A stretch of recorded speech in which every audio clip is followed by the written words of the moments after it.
이 북한 주민들은 독재 정권 아래서 인간의 존엄성을 인정받지 못하고 있다고 미국에 정착한 탈북 청년이 말했습니다.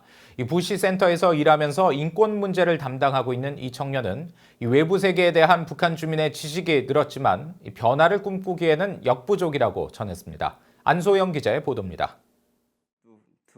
미국에 정착한 탈북 청년 조셉 김 씨는 조지 W 부시 전 대통령을 기념하는 부시 센터에서 인권 담당 보좌관으로 일하고 있습니다. 조셉 김 씨는 최근 부시 센터 전문가들과의 인터뷰를 통해 북한과 자유민주국가에서 경험한 자신의 삶을 담담하게 밝혔습니다.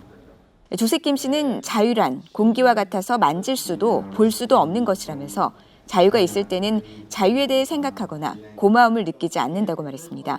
하지만 자유가 사라지고 없을 때는 비로소 자유를 주목하게 된다면서 북한 독재 정권 아래서는 모든 인간을 공평하고 정당하게 대하는 인간의 존엄성이 인정받지 못한다고 강조했습니다.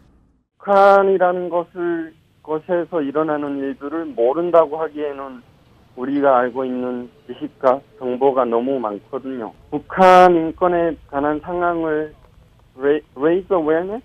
그게 부족해서라고 생각하기에는 조셉 김 씨는 그러면서 탈북 후 한동안 자유라는 삶이 어땠는지를 묻는 질문에 답을 하지 못했었다고 말했습니다.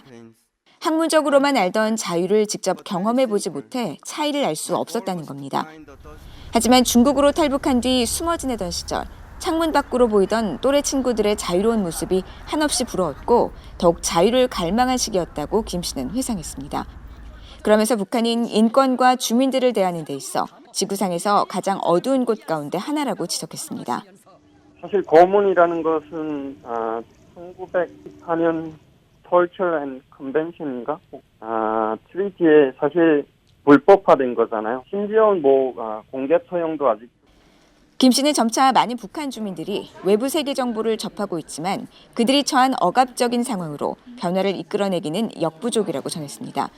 특히 북한 정권의 잘못된 운영으로 주민들은 빈곤에 시달린다면서 아사로 아버지를 잃고 가족이 흩어져 12살 때 거리로 내몰린 자신의 이야기는 북한 내 수많은 꽃제비들과 비슷하다고 말했습니다.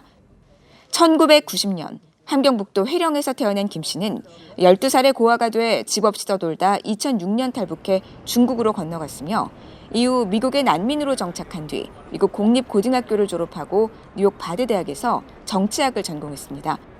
2015년에는 헤어진 어머니와 누나를 찾고 싶어 같은 하늘 아래란 제목의 책을 출간하기도 했습니다. VOA 뉴스 안소영입니다.